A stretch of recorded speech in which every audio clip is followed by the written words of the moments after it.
Leero tugenzeeko e London era ng'eno gye tubavumbulidde olugero lwa mwana muwala Muna 256.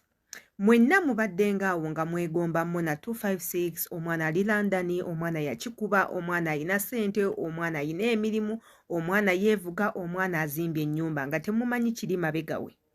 Olunaku olwaleero mubaleetedde abanyumize biki ebiri e London.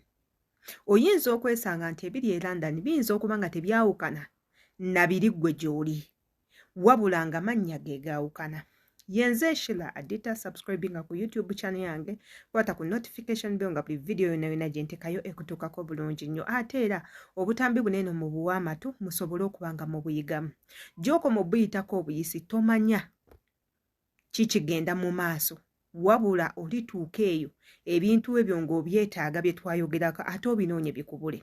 Kati kikole right now, obeere ng'osubscribinga okwate ne kade commentinga tumanye endowooza yo ku butambinga buno. Without wasting any time, katusooke tuwuliriza akatambi kano ate era tukomewo. Ebiseera nali nakajja mu Bungereza olw'ekino emirimu. Nali nkyakola mu door-to-door. Mujjukira nsalabe natambulanga n'akakopo ka caayi. Nakolanga bulijjo nga mpiteeyo oba mu kibira biki green yalinga mungi ng'olyayinza okulowooza oba ndi Uganda oba ndi wa. Ebyo ebiseera we nali omutono ennyo nga n'engoye n'akasirikitu. Nalina budreedi bwe nali nava nabwe Uganda nga buzibuubu. Ng'abantu bagamba naye gwe muno oli UK oli wa? Baana mwe nali nkola mu door-to-door. Nali nkola mu bakadde naye nga nkola mu door-to-door. Manyi abakadde bali mu categories nnyingi. Osobola okukola mu bakadde naye ng'okola mu care home. Osobola okukola mu bakadde ng'okola support living. Ogenda mu nnyumba n'oddayo weeks 2, n'omala n'oddayo ewuwo for 1 week, n'omala n'okoma weeks 2 bwe bityo.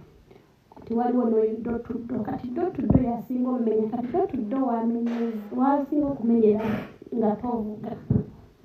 Kati nze nali sivuga. Kati oyinza okuba olina abaclients nga 10 oba 2 oba 7 kisinziira. Olina okumakinga sure nti by ssaawa 3 oba 4 bonna wajjayo mu buliri, obawadde caayi, obanaaziza, obatuuzizaawo mu butebe, obataliddeko ka TV. Buli mukadde aba alina care plan ye kw'atambulira. Okitegeera waliwo abazuukuka ku 12:00, waliwo abazuukuka ku 1, waliwo abazuukuka ku 2. Naye jjukira bonna babeera mu different areas. Okitegeera kati oba tovuga oyinza kati nga nze bwe yasinga okumenyera nti nali sivuga nga driver ayinza okuvuga n'akuleeta mu field w'ogenda okukolera. At least kale oba tovuga bayinza okuteeka mu field mu address nga abaclients bonna bali distance just ntonotonoko okuva buli omu waali. Okitegeera kati nze naye driver olina okumusasuliriza amafuta kuba agenda kujja at least akunona akuvuga akutwale mu address endala. Kati nze banvugana ne banteeka mu address emu nga nabo abaclients tugenze ng'oba 6 oba 7 oba 10. Ne ngenda mu nnyumba y'omuntu ne mujja mu buliri ne muwa caayi ne munaaza ne muteerako ka TV ne mutuuzaawo. Mukadde batera kubira myaka 7 and above, mulimu n'abaweza 10 and above. Abasinga baba ne dementia, tebasobola kwesapootinga bulungi, balwawo okulaba abaana baabwe babeera bokka mu mayumba. So oyo omumala omujja mu buliri for 30 minutes. Abasinga baali bagabana 30 minutes or 1 hour. Buli w'oyingira mu nnyumba y'omuntu olina okumakinga sure obeeramu for either 30 minutes oba 1 hour. Kuba oba olina ogenda ate mu nnyumba y'omuntu omulala.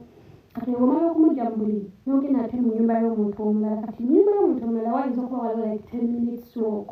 Jjukira tovuga n'otambulawo 10 minutes walk n'otuuka mu nnyumba y'oyo omuntu omulala, naye era n'omujja mu buliri n'omunaaza n'omusenya n'omwambaza engoye n'omuwaka caayi oba waddagala n'omuwa n'omulekawo mu nnyumba ye ng'atudde.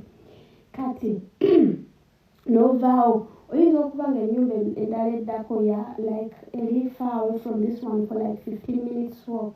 N'otambula 15 minutes walk n'ogenda mu nnyumba y'oyo omuntu omulala n'omakinga sure naye omunaaza like that. Oyinza okuba olina abaclients nga 5 oba 6 oba 10 ku makya b'olina okuzookusa.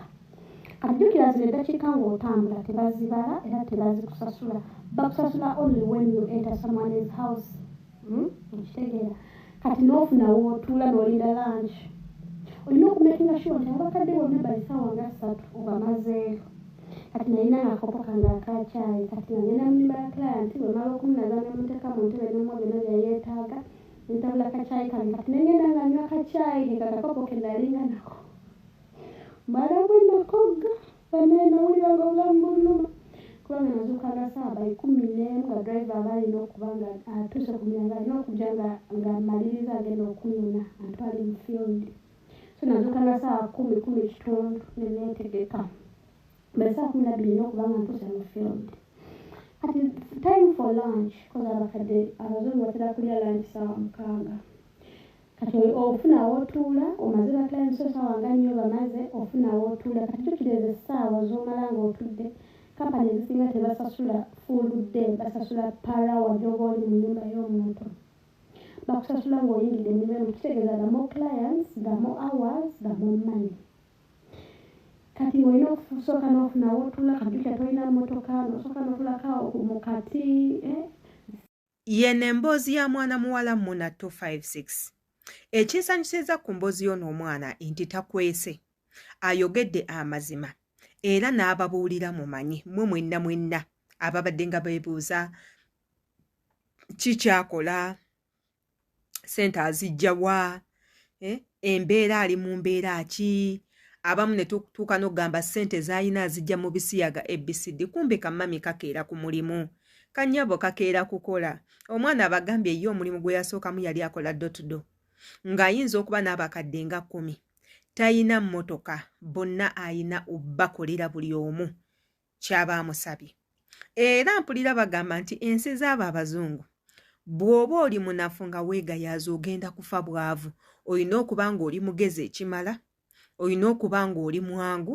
olina okuba nga olina personality ennungi olina okuba nga gwe omuntu nga weeyisa bulungi ng'olina empisa ng'olina akamwenyumwenyu ku matama nga ne wooba okedde nga bikusumbuye olina kujja ng'osimayiringa oba munfuna okulya ku busente bwabwe kyentegeeza okubafuna mu kyoyagala olina okubeera ne personality ejjudde nga gwe omuntu era nga mukazi wattu mu katambi ako abannyonnyodde n'abagamba which means nti ayinza okuba yafuna omulimu omulala mu ekyo ng'ate era tubadde nga tumusabira each and every day asobole okubeera mu bulamu obweyagaza abeere mu bulamu obulungi naffe abali eno tusigale nga tumwenyumirizamu nti bambi omwana oyo gye yagenda ayinayo essanyu omwana oyo gye yagenda ayina kyafunyeeyo omwana oyo mu myaka gy'emito akoze ky'oba omanya nti ensi z'ebulaaya bw'oba wagenda kukola okola naye bw'oba wagenda kuyisa bivvulu munnange era okomawo toyina bangi tubalabyeko nga bavudde mu nsi ezaakula bavudde mu Amerika bavudde eyo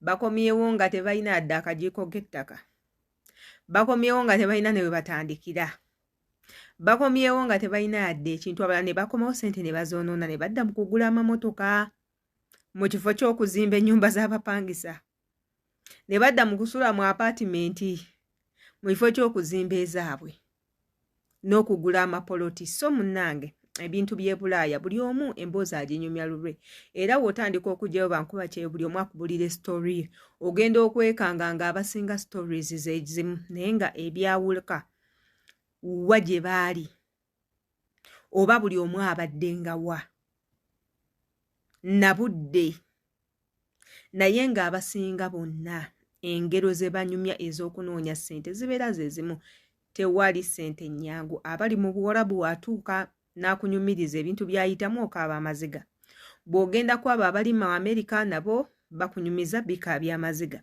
abali e London nabo mubeewuliriddeko abali e Canada nabo twabaleetako dda wano eno ba Patricia Sewungu bonna twabaleetako wano eno ne muwulira embeera gye balimu biki bye bazze nga bakola okwebeezaawo kyekigenda mu maaso n'ebirala kansuubire vidiyo eno ogenda kugiyigamu ebitonotono gwatayize tetulina kyakukolera yenze Shila Adita twesange mu comment section.